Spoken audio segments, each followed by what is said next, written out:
Hi, everybody. Thanks so much for joining. Just letting everybody come into the waiting room.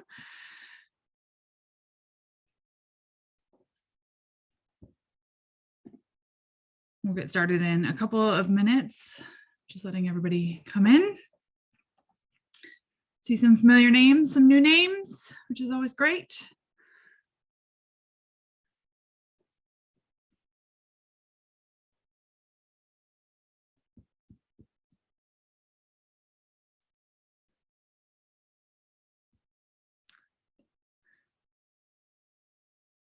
Just give everybody another minute while we wait. Or do that, I will get my screen ready to share.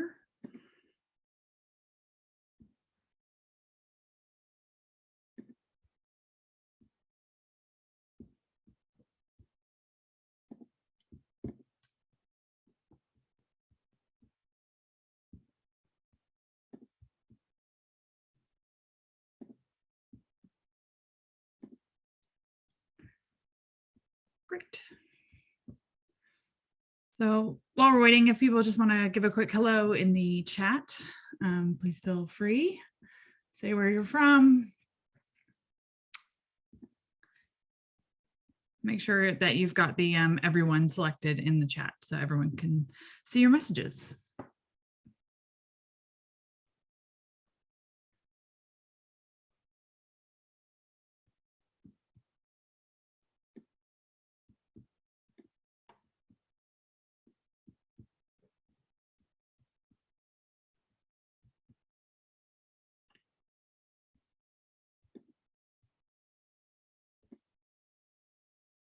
All right.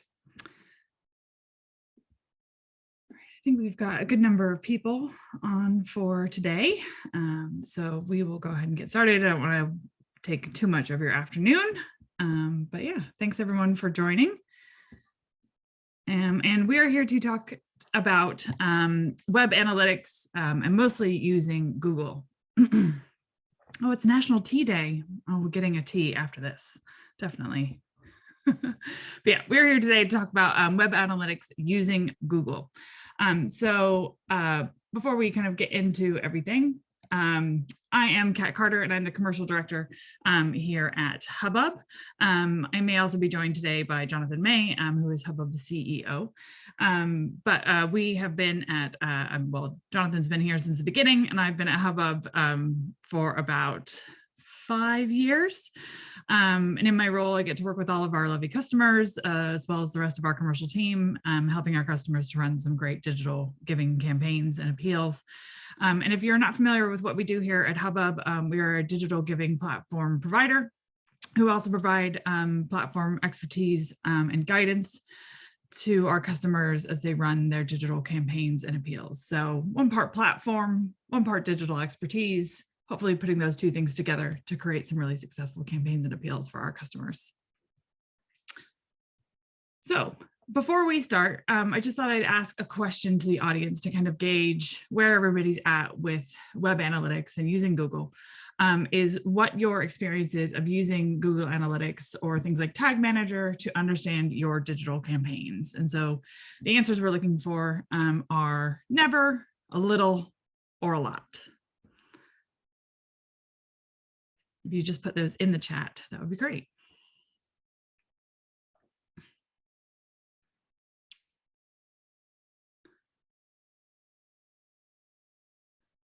Okay, this is what I was expecting. So we've got some nevers, some a littles, both of which are totally fine.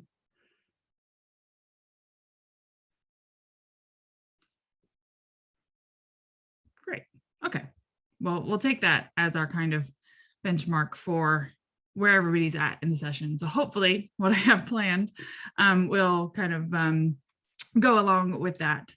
And this session will hopefully be useful in helping you to understand how you can use Google Analytics and things like Tag Manager to understand the data that's coming from your digital campaigns in order to help you learn from them. Because that's really what we're here to do today, is to learn about the data that we're getting from our digital giving campaigns and appeals. And one of the things that I really like about digital is how quickly teams can learn and how quickly the learning curve starts to increase for digital campaigns and appeals. If you think about something like a digital marketing, or sorry, not digital marketing, but a direct marketing campaign, you send that out, you wait for responses, and the data that you get back is mostly to do with how many people gave from that appeal, and maybe how many people did that appeal get sent back because you no longer have their correct information. So you're kind of only really gaining 2 data points. You don't know much about what bits of the DM they really liked and engaged with, which ones they didn't. If it mattered, I mean, we know a little bit about 4 pages or 1 page, but how much time did they spend reading that? You don't really get to learn a lot about that. Similar with the phone. So you're able to learn a lot about people's giving and which kind of segments give, but you can't really learn too much about like at what point in the conversation did they agree and think, yeah, I'm going to make my gift. And with online kind of analytics, you can learn a little bit more about at what point did somebody decide that they want to make a gift? How long did it take them to make that decision? What were the things that influenced that were on the website? So I think it's a really great learning opportunity. And if you can use tools like Google Analytics and Tag Manager to carry on that thinking and to be curious about what you want to learn, then that is great. So hopefully that's why everybody is here today. You're data nerds, just like myself. And this will be a good opportunity to learn a new skill. So having access to lots of data and acquiring data in a short space of time means that you're able to learn much more quickly about the campaigns and appeals that you're running. And this learning means that you can develop a deeper level of understanding about what drives success, and whether that's something like a crowdfunding campaign, a one-time e-appeal, or something like a giving day. But getting access to that data can be tricky. And once you have it, you might have so much that you're not really sure where to start or what you're able to make sense of. But once you are able to do that, it does allow you to see what's going on behind the scenes and to ask questions and to develop a more mature digital giving program. So, we want to start off in a place where we have this awareness of what Google Analytics is and what it helps us to do. And then we want to make sure that that's then a process that's repeatable. So we're continually looking at what's in Google Analytics, seeing what trends we're collecting over time, what learnings we can make from that. And then we start to create, a defined process and repeat that again and again. And then it's just something that's a part of what we do. And then we can really start to optimize that process to really change and iterate and learn from it. And that really just means that you have a more mature program and a mature approach. And hopefully from that maturity, what you're gaining is better results because you're able to learn more over time. And with access to tools like Google Analytics, you can get the answers to questions like what channels work best, what donation conversion rates should we expect, and things like which pages on our platforms motivate donors the most, and how can we use that information to drive more conversions. And that is the ultimate goal, more conversions. And with all of this knowledge, we can spot trends, we can make recommendations, and you can feel confident in the decisions you and your team might need to make. And without it, you might end up being totally unaware of what's working, what's not working, and just making guesses as to how you move forward. And you might also be left with opinions. And where there's data, I would prefer data over opinions in terms of making decisions. And I found this, which I thought was quite useful. And it says, without data, you're just another person with an opinion. So let's be data-led, not opinion-led. Because if you've ever run a campaign before, digital or otherwise, You've probably experienced these highs, lows, and midpoints as your campaign starts to gain momentum. But the key here is to understand the why behind the highs and the lows so that you can both hopefully learn from all of these and experience more highs than lows in the future. I think this looks like everybody's giving day. You're like, oh, but hopefully, the plateau is what everyone experiences. All right, so what we will cover today is getting started with Google Analytics and helping you to gain a better understanding of what it is and some best practice tips to get you started. And then we'll take a deeper look at where you can find the data that you need within Google Analytics. And then we'll take a quick look at Google Tag Manager. And then we'll finish with a Q&A. So if you have any questions for the Q&A, please add them to the Q&A section of the dashboard within Zoom, and we'll get to them at the end of today's webinar. Right. So Google Analytics is the first tool that you'll want to start with when gathering data on your digital appeals. It's something that can be attached to most websites. If you're a Hubbub customer, we do that for you. But if you're somebody who uses another website, you have another provider, then speak to the people who run and operate your website, and they should be able to add this on for you. And really, this is my first takeaway. I'm just going to give it to you right away. I'm not going to wait till the end to tell you what my surprise takeaway is, but before we dive into getting into Google Analytics much more, if you don't have Google Analytics connected and the Google Analytics code connected to your website, especially if that website is taking donations, that's the first thing that you should do. So if you are, again, a Hubbub customer, that's something that we already do. And if you're a giving day customer, we'll share those analytics with you. Any other customers as well, we'll share those analytics with you when we do our check-ins. But if you're not a Hubbub customer, but you can connect with the people who run and operate your website, and you can ask them to create Google Analytics codes that you can attach to your website, that is the first step.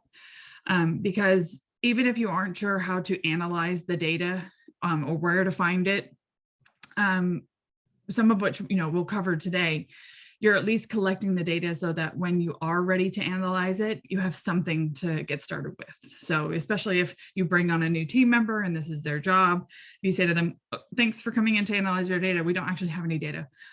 So that's the first step. But if you can already do that and they can walk in and have some data already, then that's a really good position for them to start in. So tip number one right away. And then the second thing kind of comes from that. And before you kind of start digging into Google Analytics, you might want to start to get some training. So there's a lot of useful information already online. Google has made a really helpful knowledge base. I'm a little bit more of an advanced user, but a lot of my training has been self-taught through Google and their tutorials. They're really great. They help you walk through things step by step. And there's also lots of other information out there on, there's lots of YouTube tutorials, there's lots of blogs, there's lots of stuff out there for free that if you have the time to dig into it, you can start to learn this stuff. And it's not as scary as it seems. But there are also lots of courses, so specific Google Analytics courses. There's also certification courses. So if you want to be officially certified, then you can do that. And then once you've kind of mastered Google Analytics and maybe you want to get more into the data analysis side of things, there are courses through Amazon Web Services, through the IDM, and then through FutureLearn. So there's lots of great resources out there so that you can not only track that data, but you can start to learn about where to find that data and then how to interpret that data and get the insights from what you're looking at. And then the other thing is, hiring specific team members to do this as a role. So you're obviously wanting to make sure that you're hiring somebody that has, previous experience in data analytics roles. Maybe they have that knowledge or certification already. Maybe they've studied in a related field. So their, statistics or marketing background would be really helpful for this. And you're really looking for the people who sit with probably in a regular giving role and especially in a data management role, to be the people who have these skills. So data managers, they deal with the data every day, and not just gift data, but all kinds of data that's coming in from all the different systems, and being able to analyze and manage those and interpret that information to then give that information to the rest of the team to help guide them forward. And if your regular giving manager is also somebody that has that skill set, then you've just got more people on the team who can combine that thinking together to drive everything forward. So if you are looking for, to add this to your skill set, some training is definitely the first port of call. So we want to start with some basics of Google Analytics before we set foot, because it can be a bit overwhelming once you're in there. There's lots of data, lots of graphs. It's very exciting, but it can be overwhelming, and you might not know where to start, or you might see things and think, I don't know what that means. So I've developed a little cheat sheet here, and we'll send around the slides afterwards as a PDF, so you can take this and use it afterwards. But I'm just going to go through each of these and just kind of talk about which one, what they are and why they're useful. So users, really easy one. So looking at the new people that are coming to your website and the returning people that are coming to your website. New people is just useful to see, every month, how many new people do we attract to our website, and then what kind of channels we're using to get those people to get there. What does that look like over time?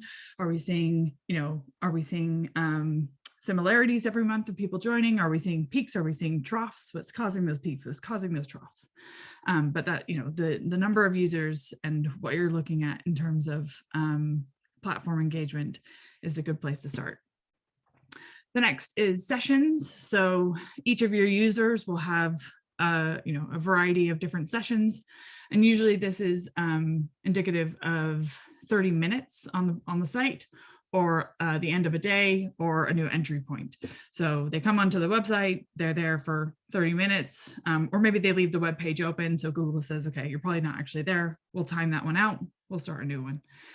So the sessions is related to the user and their activity on the platform. The pages per session. So how many pages did the person go through as they were visiting your website? This could be, a lot of pages if you've got, a website. So your alumni and development website has lots of pages, lots of different places where people could go. So, you're wanting to see what pages people go to, and then what drives their behavior and what journeys they take.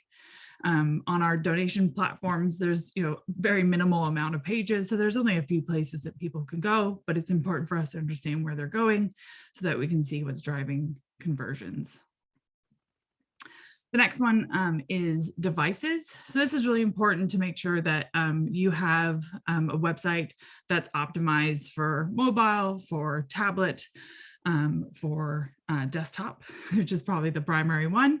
And if you have a website that's great on desktop, but it isn't great on mobile, but you get lots of users on mobile, then you could be missing out on conversions because your website isn't optimized. So it's one of the important things to consider.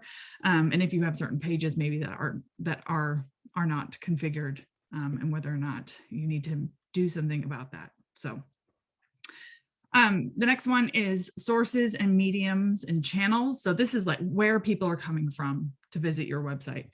So the source could be where traffic is coming from. So something maybe like MailChimp, and the medium is the general category of what's attracting those users. So if it's MailChimp, it's probably that you're sending them an email. Page views is the total number of views per page. Unique page views, how many times the page is viewed in a session. And then the average time on a page is what it says on the tin. But the reason why that's important is if somebody's spending a long time on the page, and maybe they're spending too much time on that page, maybe there's a friction point on that page, and so they're spending too much time there, then maybe they should. Or if it's a page where you do want them to spend a lot of time, so something maybe like a blog post or a news update, and people aren't spending a lot of time on that page, it might mean that they're not engaging with the content, and the content needs to change. And then something like landing pages, or where people enter your website from. So this is really useful for recommending on Google which pages people should go to. So that's why when you look for something on Google, sometimes there's recommended pages. Those are usually prompted by the landing pages that help to convert most often.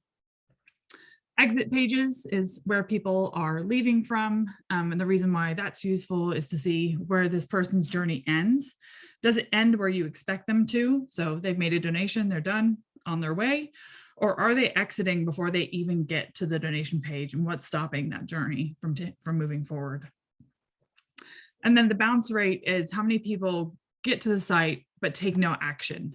And if you have a really high bounce rate with a website that has lots of content, that's probably not something that you want, because you want people to get to your site, find content, and then engage with it. So you want a low, as low of bounce rate as you can get. With things like donation pages, this is where there's a kind of caveat in the understanding that's useful. When somebody gets to a donation page, a bounce rate can be slightly higher because there's only one action for them to take there. But it's important to know what that is and what that benchmark is for you. So hopefully that's useful in terms of these different metrics that are in Google Analytics and the things that you should be looking for as a kind of primary objective when you're in there. And we'll go through where those things are in a bit. So the next best practice tip is to use these metrics to gain better understandings of your activities. So we want to make sure that we're using metrics that are consistent. And there are things around usage, around conversions, around channels that we're using, and that they're reliable enough to be collected on a regular basis to show change over time, whether that's positive or negative. And to see trends that help you to make informed decisions about forward maturity of your program. So as an example, one of the things that we use, one of the metrics we use is that 85% of all donations come from email conversions on a giving day, usually in year one or in year two. And the reason why we use this is to really help teams to understand where they should use their resources, their energy when planning for a giving day. And we may get teams that come to us and say, we want to put together a really engaging social media channel communications plan. We don't really have that great of a communications kind of response from our social media channels, but we're going to use that to drive our giving day. And they may get a great response from emails, but they don't want to do that for some reason. So by using the stats that we have around what drives conversions for giving days, we can turn around and say, we think that it would be better if you used email to drive your giving day engagement, sending a variety of emails on your giving day and before the giving day, because this is what's going to drive the success. And by using this data, we're able to point those teams in the right direction so that they can use their resources in the right ways and get the best response. Because if you're going to move forward with a cold social media audience, and that's the only audience you're going to use for your giving day, you're most likely not going to end up hitting your targets. So we want to pass on the information that we have to make sure that teams are successful.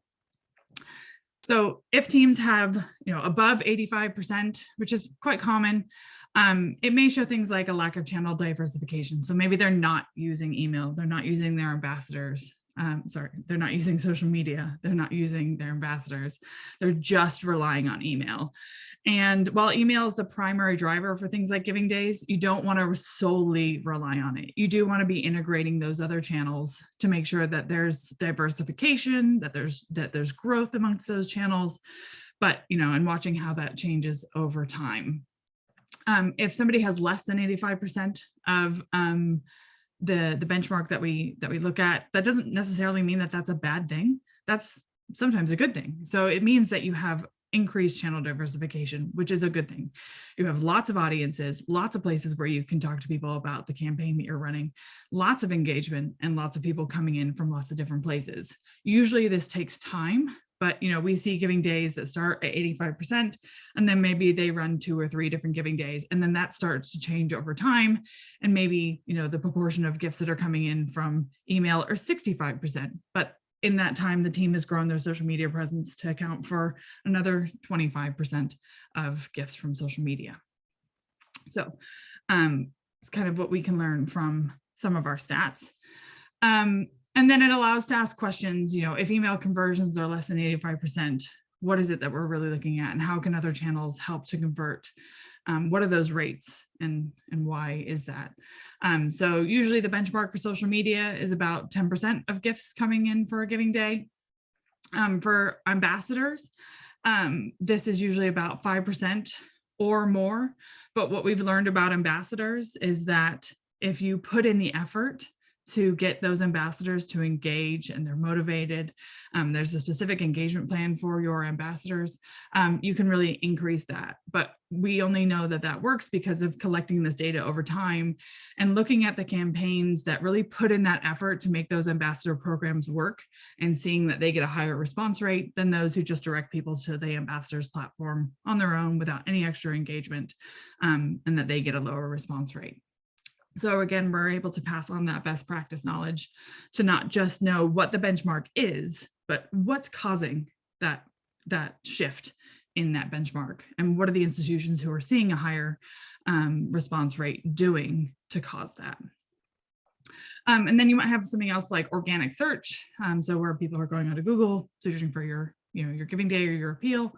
Are they able to find it? And if they do find it, are they making a gift as a result? So one of the other examples that we use is conversion rates. So if you don't have Google Analytics attached to your giving website, this is one of the best things that you can do to look at what conversions are you getting from somebody landing on your donation form and then actually making a gift. Because once you know that, you can then start to look into what are the reasons and the factors that you have a decreased conversion rate. So on our platforms, especially for our giving days, we have a conversion rate of 70%. We benchmark this all the time. We look at it consistently. We know that this is a reliable benchmark piece of data, and we can give it to our customers so that they can understand where they stand and what we can do to increase that if they're not maybe hitting that. So it might be that you look at the audience. Maybe it's a colder audience and they just require more warming up. And it's just something that's going to take time to do and increase that engagement over time and see how that conversion rate changes as you engage more with the audience. Sometimes it could be the messaging, and sometimes it's the copy that doesn't engage the audience to take action. So one of the things that we really encourage our customers to do with their campaigns and appeals is to encourage donors to take action from the email itself, rather than saying, go to the website and find out more. Most people will go to a website and find out more, but then won't give because they're not sure where to find the information that they need to make that gift. So sometimes it's the messaging. And then sometimes it could be the user experience. So, we're pretty confident about what we're seeing on our platforms and what works. But if you're using a different platform or a different way to collect donations, and you're seeing less than 40%, 20%, then there may be something happening on your website, some friction that's being caused to cause the donor to leave before making a donation. If that's something that you're worried about, we did a webinar last month that was all about online donor conversion and friction. So you can go and watch that webinar. It's online on our website. But the important thing here is to address each of these things individually to evaluate, which is a contributing factor. So do a test of your audience, do some warmer people, do some colder people, see what the difference is in conversion rate. Do some messaging changes, write one message, write a different message, see what the response rate is. Test your giving on one platform versus another, one donation form versus another, see if there's a difference. And then from that, you can start to understand what things you changed to know whether or not those things were the thing that makes a difference, or whether there's a combination of them all together. Okay, but what if you don't have any of these things to, start predicting your benchmarks?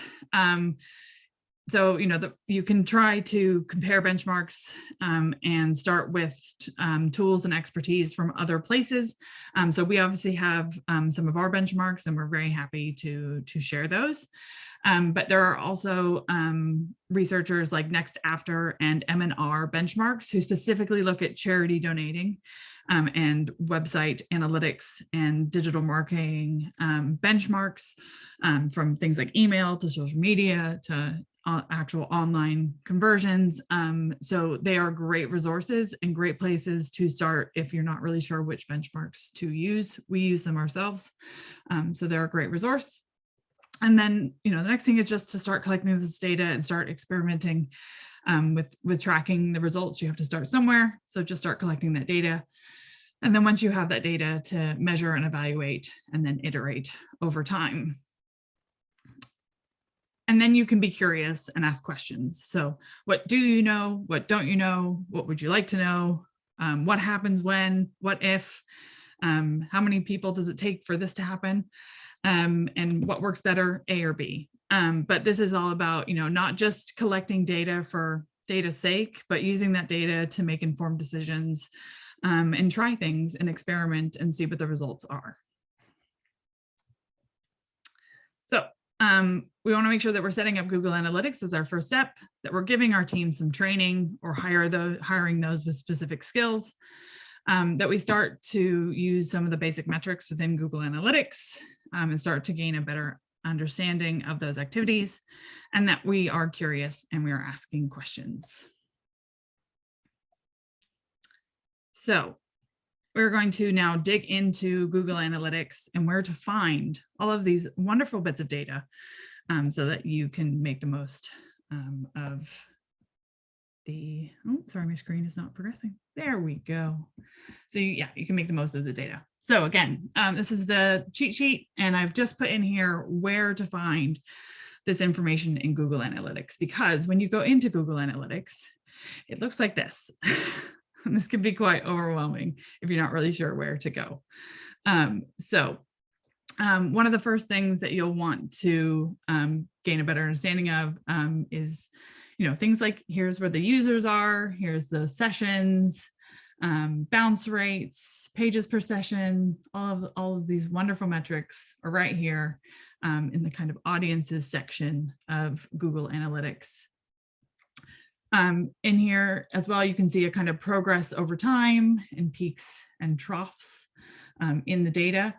Here at Hubbub, we use lots of segments in Google Analytics to track things like donation page views and donors, conversions as goals. So that's what the blue, orange, and green lines are. So these are just users that are coming to the site.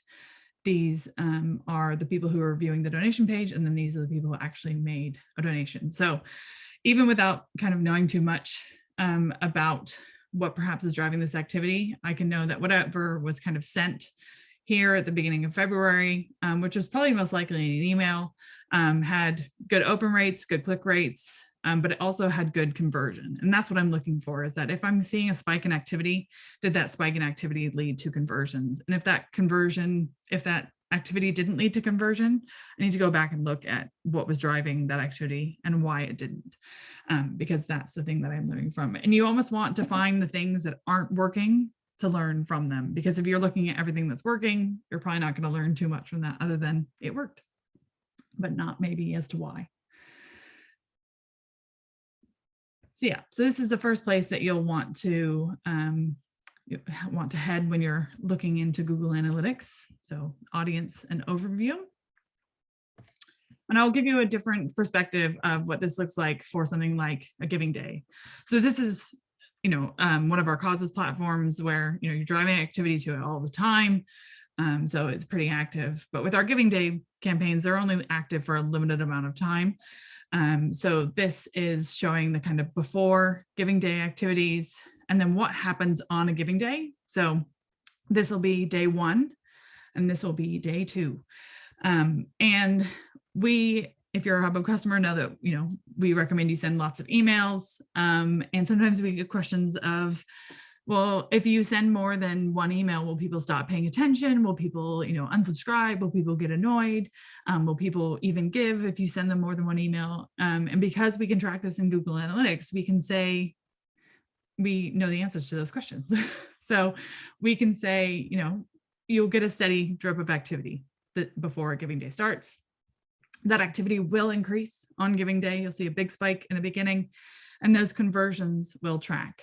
And each of these spikes is an email that's been sent. There's some social media activity that's also happening here, but the primary driver, again, of all this activity is email. And with each one is spikes, and about, I think for this giving day, about 20 to 30, 40 more donations every email that was sent. So this is why we encourage people to send more than just 1 or 2 emails on a giving day. This is about, I think, 11 emails throughout the 2 days, but it works and it gets people to give, because we also know that it may take them quite a few sessions before they overcome their skepticism and make a gift. So we want to keep sending them prompts to do so. So the next one is the devices. So again, I will send these slides around. I know it's a bit small, but once you get them, you can look into them a bit more deeply. So this is just useful for us to know that people get a pretty similar experience on mobile, on desktop. Not a lot of people use tablet to browse the internet. I think tablets are mostly used for kind of watching things like iPlayer or Netflix, not so much of browsing the internet. People do that on their mobile, on their desktop. But when people are on their mobile, they're more easily distracted. And so that usually converts slightly less donors, or people might not feel comfortable donating from their mobile. They might want to switch to a different device and make that gift on their desktop. So, primarily useful to know that in each environment, you are seeing conversions. But if, for example, I haven't seen this on a donation website in a while, but I recently booked a holiday, and I was trying to book that holiday, and I was using my tablet to do so, using a major airline, and I was not able to have the same experience on my tablet as I was on my desktop. And I think that for a business where their primary objective is to people to book holidays online, making sure that their tablet version worked just as well as the desktop version is probably a good thing for them to do. So might not be so relevant in a fundraising context, but the kind of advice there is the same, that it's making sure that in whatever environment your users are, if you want them to convert, your website needs to work for them as well. So the next one is channels. So we can see here, and Google Analytics will do this for you. It will say, we think that these are these channels, and the channels it will use are email, will be direct, social, organic search, referral, and then other. So direct is anything that's like a direct URL. So it's just the raw URL, you put it in an email, you send it to somebody, and they click on that URL, and they land on your website. Social is from social media. And if you dug deeper into the social media tab, it would then say, this is Facebook, this is LinkedIn, this is Instagram. So it also knows what channels. So Google Analytics is smart enough to know where people are coming from, but I'll also tell you how you can make it smarter, but it just needs a little influence from you, but we'll get there in a second. Organic search, if they're looking for you online, this is quite useful, especially if your giving day or your campaign has a brand and people are searching for it online and not using the direct website URL. Are they able to find you? Are they able to then make conversions? And this little bit of information here can tell you, yes, people can find us. Yes, people get to the donation page. And yes, people are making a gift. Referral is gifts, people coming from other websites. So say you put your URL on another alumni chapter website, and then they're directed from there. And then other is things that Google Analytics isn't sure what to make of them. So it just bungs them all into another little pot. But from here, we can see that, email, again, #1 driver, 80%. Direct is probably other emails that are being sent from another provider. So we have about 10% of those gifts. Social media, only 5%, but that's okay. A good 5% through organic search, and some others through referral. So here I can start learning about which channels are driving this activity, and where should I be focusing my efforts? Where can I get some learnings from? But it's not just about looking, at this information. It's also about going and looking at the emails and the messages, and going back to this one. What was in this email that caused so many people to click on it and then make a gift? What was in this email that caused so many people to click on it and make a gift? So I'm not just looking at the raw information itself, I'm also looking at the content that I sent. And the same would be true for social media. So looking at if something caused a high spike in my traffic, but also converted, and that's the key here. Doesn't matter if it gets lots of engagement. If it doesn't convert, it's not worth it. So what's the two things together? High traffic, high conversions. What's the content? Let's do more of that. And this is how you can find out, how can we do more of the same to get these activities to repeat? So I just had a question in the chat. Do you have any data to show the proportion of who might first interact on a mobile or make their gift on a desktop? So that would be about entrances. So we'd have to dig a little bit deeper, but Google Analytics would show that. I don't have any specific data within this presentation, but I can look into it, Hamish, and I can give you something as we do our follow-up. But thank you for your question. Okay, so I said before about how Google Analytics is smart to a point, but if you can make it, if you can give it more information, it can do more for you. So UTM links are a really great thing that Google provides. If you just type UTM links, Google into Google, you'll get a really handy UTM link creator. And what it will do is it will take your URL and it will give you a special URL that can track activity across the internet. So for example, you type something into Google, you see those things that say add. If you click on that, you'll then see like a long trail of text after that normal URL. That's a UTM link. So in the UTM link, you can give more information. So you can say which campaign, and this is it groups all the content related to a single campaign or reoccurring activity, the medium, where the URL is featured, and then the source, so where users are being sent from. And to give you some examples, because sometimes that doesn't make much sense, I still get confused as to what is what. But in this example, so say we want to track the effectiveness of the Alumni Spring newsletter. So our campaign would be Alumni Spring newsletter. Our medium would be email, and our source is MailChimp. If you were using Blackbaud, you would put that. If you're using Sendinblue, you would put that. If you're using something else, you would put that. But this tells you specifically, where things are coming from, what the content is, and specifically what the campaign is. If you're running a giving day, rather than putting, we'll do it in a second. If it was for social media, you might put Giving Day 2022, social media, Facebook, or you might put one that says Instagram, so that you can tell the difference. But with emails, we usually encourage people to be more specific about which emails are being tracked, so that you're saying this is Giving Day, this is day 1, and this is 8 a.m. Because if I put them all together, I'm then not able to see the granular detail of what's happening with each of the individual emails. Because then if I do, I'm able to see more information about which emails are driving traffic, but which emails are converting. So I can see that this one generated a lot of traffic and it converted 35 donors, but I can see that this one generated less traffic, but it converted more donors. So I want to see what was in this email against what was in that email, and really doing that with all of the emails that I have. So even with this one, so this is 135 users, but 73 in terms of its conversion. So I really want to see what's happening here in terms of the content we're sending and how effective that content is, so I can do more of the same. But without adding UTM links, Google Analytics won't know to pull this information in, so you have to give it that information.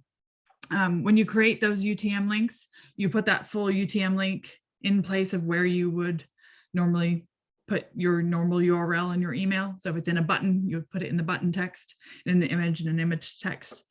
We use a service called Sendinblue, and Sendinblue just does that for me. So I can put in the regular URL, and then Sendinblue will just create UTM links for me. It's great. It's one of the main reasons why we use them, as well as them being just a great service. So covering campaigns. So the next thing is using goals. So I said that we use segments to look at goals. That's because we use Google Analytics really, really regularly. And with segments, they're there all the time. With goals, you have to set up goals every time. So if you're just running singular campaigns, setting up goals is a good thing to do. But if you're looking at this on a reoccurring basis, then you'll probably want to set up some segments. But goals can help you look at different goal types.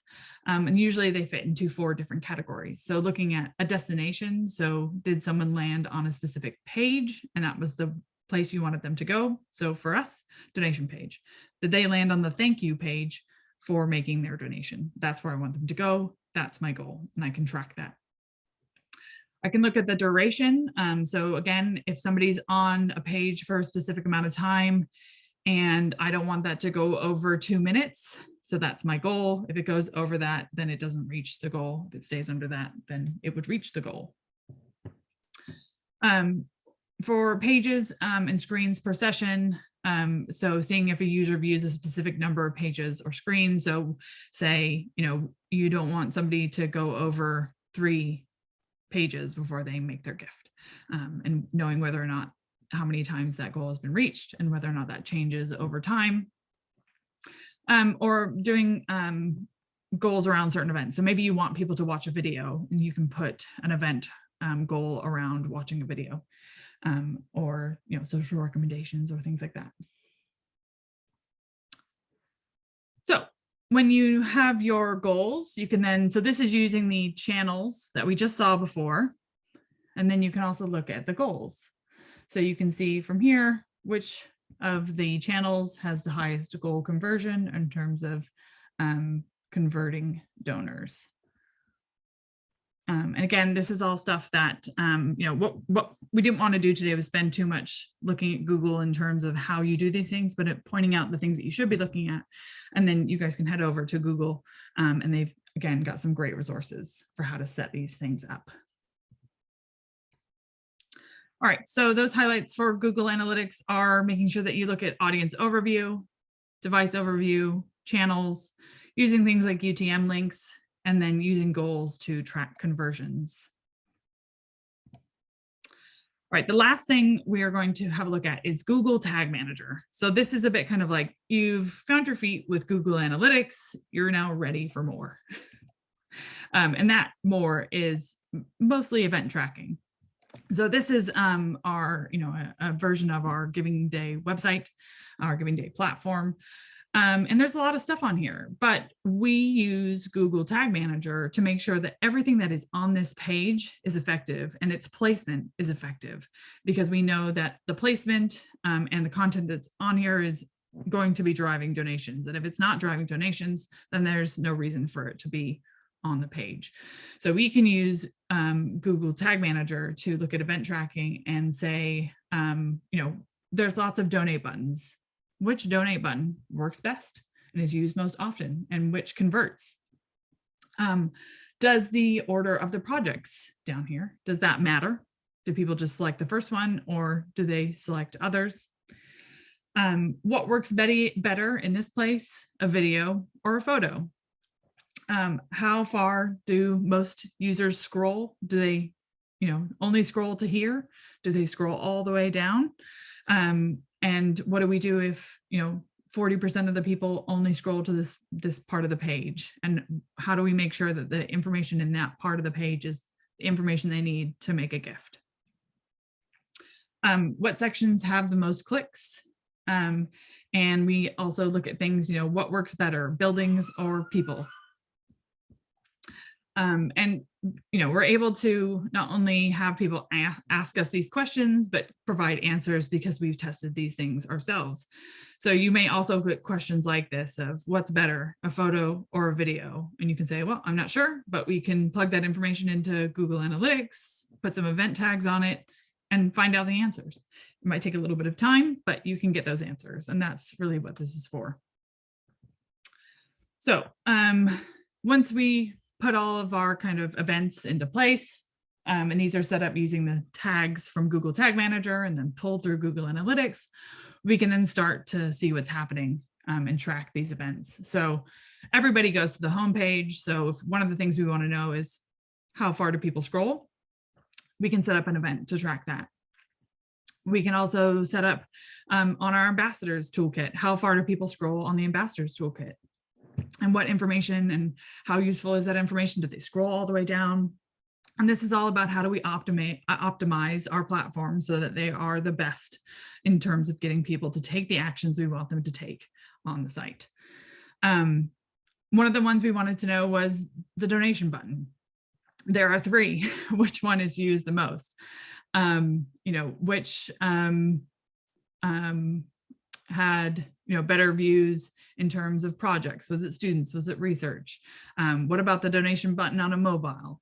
All of these different things that it's the what if, what works better questions Google Tag Manager can help you to answer. So like I said, we wanted to know which of the buttons worked better. So we put them in a test against each other. And we looked at, the donation button on the home, on the main page, that sits right underneath the totalizer, as well as the button that sits in the nav. Which one works better? You could have an opinion about that, but without data, you wouldn't know which one worked better. So on the main page, we got 609 clicks and 438 conversions. So that's one piece of data. And then the one in the nav, so this is same time period, everything. We only had 100 people use that button. And we had people convert, so about 58% converted from using that. So we can see that more people use the main button underneath the totalizer, which makes sense because that's a really big social proof point. We're saying to people, this is how far we are, this is where we need to get to, make your gift. And they're confirming that activity, and then they're converting from that at a pretty good conversion rate. So we know that that button is in the right place, but we also know that it's useful to have the donation paid, the button in the nav bar for those donors who that's their behavior to use that. So one thing for everyone to do, if you haven't done it already, is to set up that Google Analytics tracking code on your website, and then to start using Google Analytics to gain a better understanding of the activities and the behaviors that are driving conversions. And then to also start using things like Google Tag Manager to dig deeper into your website activities and behaviors to learn more about the effectiveness of your websites. So I hope that that was useful.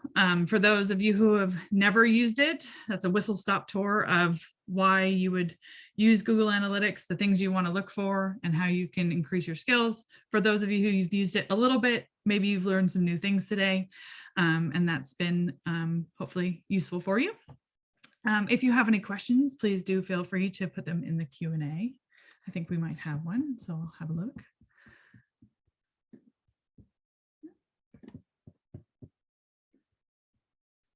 So Melanie asked, so what does work best? Buildings or people? Video or photo? People more than buildings is better, and photo over video, but that has a caveat. So video on the main page is better, but that's usually like, and this is in the context of a giving day. So you can have a video on your main page because that's the place that people are going to expect a video, watch a video.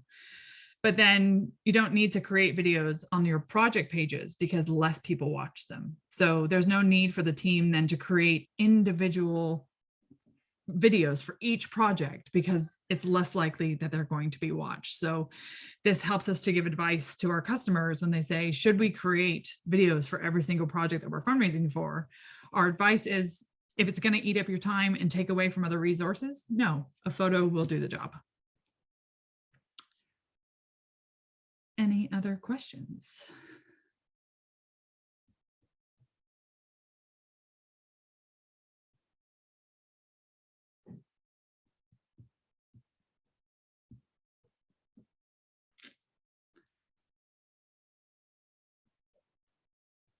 Just give it a couple minutes, 30 more seconds.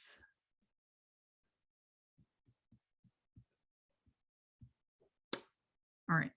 Well, if you do have any questions, especially as you know, this is a lot of information, so you may not have questions right now. But as you start using Google Analytics, definitely visit their resources. They'll help to answer a lot more questions. But if you have specific questions around campaigns and maybe want to see if we have some benchmarks, send me an email. We'll happily answer with any information that we do have.